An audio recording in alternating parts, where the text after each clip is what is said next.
When anybody wants to start a business, huge amount of money is required. Nominal interest. So for every share, company will give nominal interest. Remember, nominal interest is interest calculated on face value.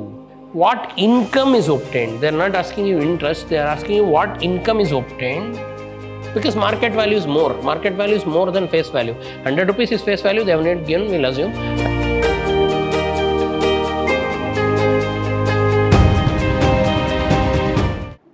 Welcome to the session, dear students.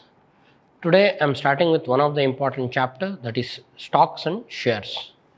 So now, when anybody wants to start a business, huge amount of money is required.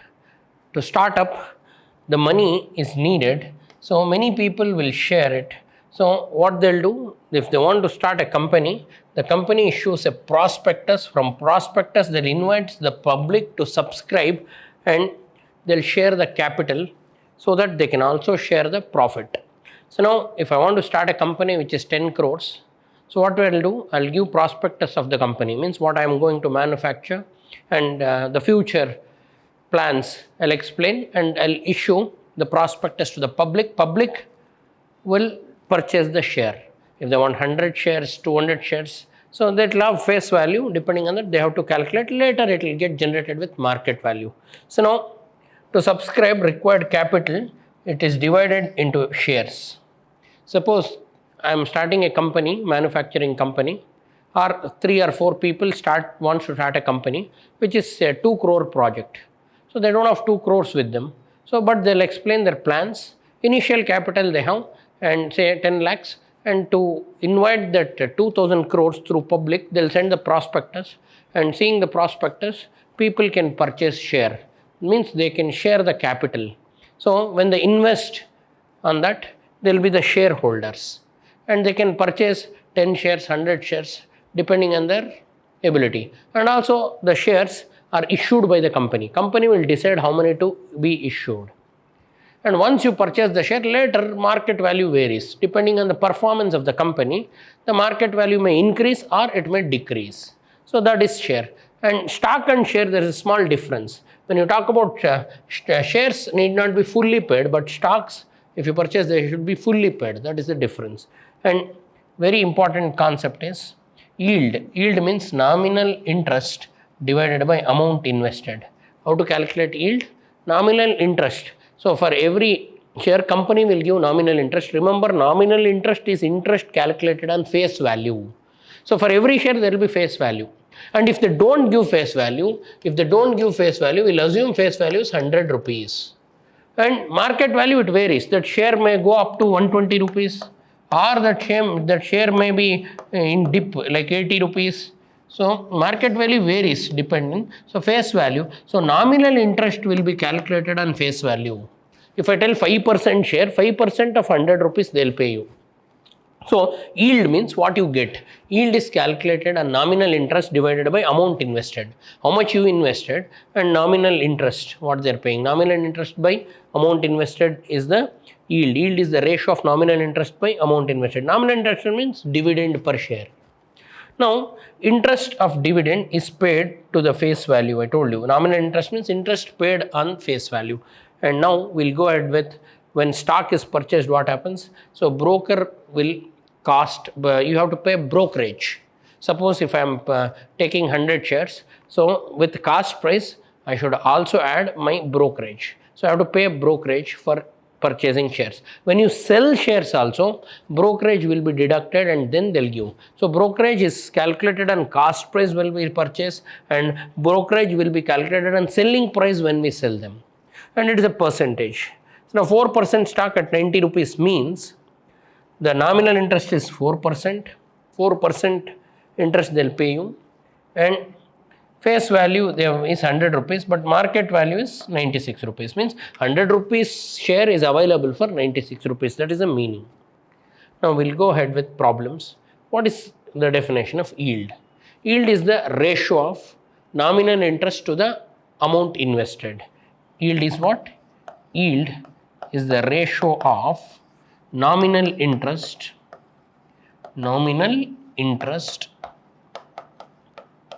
to the amount invested.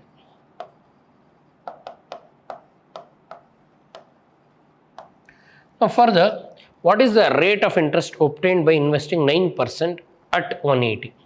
So they are asking you what is the rate of interest obtained by investing 9% at rupees 180.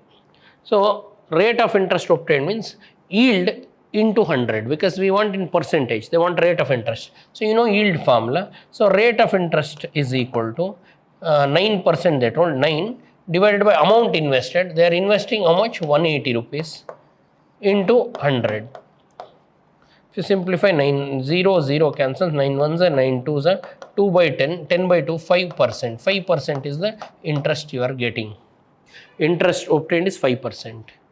Then what income is obtained? They are not asking you interest, they are asking you what income is obtained from 3000 rupees, 3600 in 5% stocks. So you have invested 3600 rupees for 5%. So how much returns you are getting? What income can be obtained from rupees 3600? So we'll assume you have taken shares at par. At par means what? For face value. So you have taken shares for face value. For one share you will get 5%. If it is 100 rupees share, you will get 5 rupees. And this is 3600 rupees. So how many shares you will get? So first I will calculate 3000 by 3600 by 100 gives you 36 shares. For each share you will get 5%. 5% means what? You will get 5 rupees. So this is the income. So 2 zeros will cancel. 6 5s are 33 and 5 3s are 15. 15 plus 3, 180 rupees you will get. So meaning is simple. First you can elaborate this now. Number of shares. Number of shares. Income means the dividend what company pays you is the income what you are getting. Number of shares. What is the shares? 3600 rupees is the selling price divided by 100 rupees per share. So that gives you 36 share. Amount invested divided by cost per share. Cost per share is 100 rupees, we'll assume, because they're not given.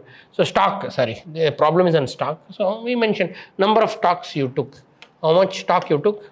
Stock worth, 36 stock worth you have taken. So stock worth. So now therefore they want income. Income is equal to, they'll give 5%. 5% means what? 5 by 100 of 100 rupees. I told you interest is calculated on face value. 5 rupees it will be, but income for one it is 5, but you are taking 36. So cancels, you will get 180. This is also fine. Or directly amount invested divided by face value into nominal interest, if you do, you will get this.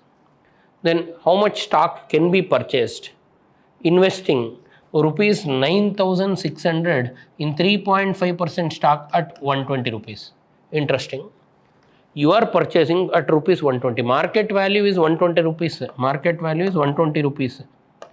Means face value they have not given. 100 rupees worth you are taking for 120 rupees. And you are paying 9600. How much worth stock you are getting? So unitary method. So market value and face value. If I pay 120 rupees, I will get 100 rupees worth stock. Or worth of the stock I will take. Worth of stock. So suppose if I pay 120, I am getting what? 100 rupees stock. I am paying 9600, I will get X worth stock. How much worth stock I am getting? X. Cross multiply. It's direct. More the amount you pay, more the stock you will get. So direct relation means you can cross multiply. So 120 into X gives you 9600 into 100. So X is equal to 9600 into 100 divided by 120.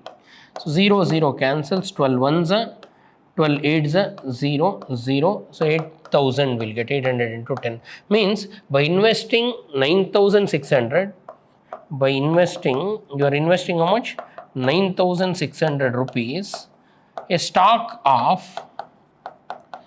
worth of 8000 can be purchased. 8000 can be purchased. Here you should understand. So you may feel why they are purchasing it. So now the rate is little high, he purchased. Further it may go little more higher, so he will get profit. So he is paying 9600 rupees, but he is getting stock of worth only 8000. because market value is more. Market value is more than face value. 100 rupees is face value, they have not given, we'll assume, and market value is paying 120 rupees for 100 rupees worth. So he's pay, see, they told 120 at 120 means what? 120 for 100. 9,600 for how much? For 8,000. So by paying 9,600, he'll get stock of how much? Just 8,000, because market value is more. If market value is less, you would have got stock more than amount what he paid. But why they'll purchase? So that they'll keep it. When market increases further, say it may become 180 rupees or 200 rupees, if they sell it, they'll get more profit. But anyhow, they'll be getting dividend. And dividend they'll pay on that 100 rupees face value. Next, what is the rate of interest by investing? 14.5% per annum at 81. Rate of interest I told you. What is that? Nominal interest divided by amount invested into 100. This is what we have done the first problem. So rate of interest they gave 14.5. And amount invested, have they given? They have not given. So we'll assume 100 rupees is the amount invested. Sorry, amount invested they told how much? How much is the investment? 81 rupees. 81 rupees means he is purchasing the share, 100 rupees share only for 81 rupees. So 14.5 on 81 into 100. Simplify this. You simplify this, you will get the required value. So you can use calculators or divide it, you will get the rate. Definitely your rate should cross 14.5% because you are taking for less amount. See, your rate of interest, they are paying 14.5, but you have not paid 100 rupees for them. You purchased only for 81 rupees, means market value is less than face value. So obviously rate of interest should be more. So now simplify this. Then shift 17.9, if I simplify the whole thing, 145 into, so 14.5 divided by 81 into 100 if I take and simplify, it will be 145, 0 divided by 81, 81 ones are 7s are 0.9, 17.9%, you can round off to 18%. See dear students, company pays 14.5%, but you are not taken for 100 rupees, you took for less amount, so your rate of interest is more than nominal interest. So now we'll go to the question number 6. They want you to calculate what yield. See, yield per share we can calculate. What is yield? Nominal interest divided by amount invested. So they invested rupees 1000, but here per share also they give at the rate of 75. Amount invested. So here numerator is nominal interest, that is 15. Amount invested is 75. Divide these two. So if I put 0 point, it will be 150. 75 ones are 75 twos, 0.2. This is yield per share. 0.2 is the yield. Or if you want to write in percentage, multiply 100 with 20%. Then find the yield by rupees 1,140 for 15% stock at 95. To calculate yield, we need rate, nominal interest, and we need amount invested per share, market value. So now yield, what is yield? Yield is equal to nominal interest divided by amount invested per share. So nominal interest is 15 rupees per share and 95, 15 by 95. Use calculator, divide it. 5 3s are and 5 1s are 5. 45, 5 9s are 45, 3 by 19, 0 point if you put 30, it will become 1, 19 ones, simplify this. You can simplify. I am asking you to use calculator so that you will not go wrong. Yield is what? Nominal interest by amount invested. So we will get the required values. Now again yield. What is yield? Yield is what? Nominal interest by amount invested. Nominal interest they give 14%, amount invested 85, 14 by 85. Divide this. 0.1647 you will get. Then 10% stock is quoted at 120. Find the rate of interest. What is the rate of interest? All of you know rate of interest I taught you. Nominal interest divided by amount invested into 100. So nominal interest is what? 10, amount invested is 120 and 100. So 0, 0 cancels, 10 tens are 100, 100 divided by 12, 100 by 12, you know, 12 nines are 86, 40, 12 3 is 36, 40, 9.33%. Say, dear students, 9.33% will get. Here, what you should understand, sorry, here this is 10%, but you are paying more to purchase, so the percentage decreased. I hope all of you understood, and we'll see you in my next session. Thanks for attending. Thank you.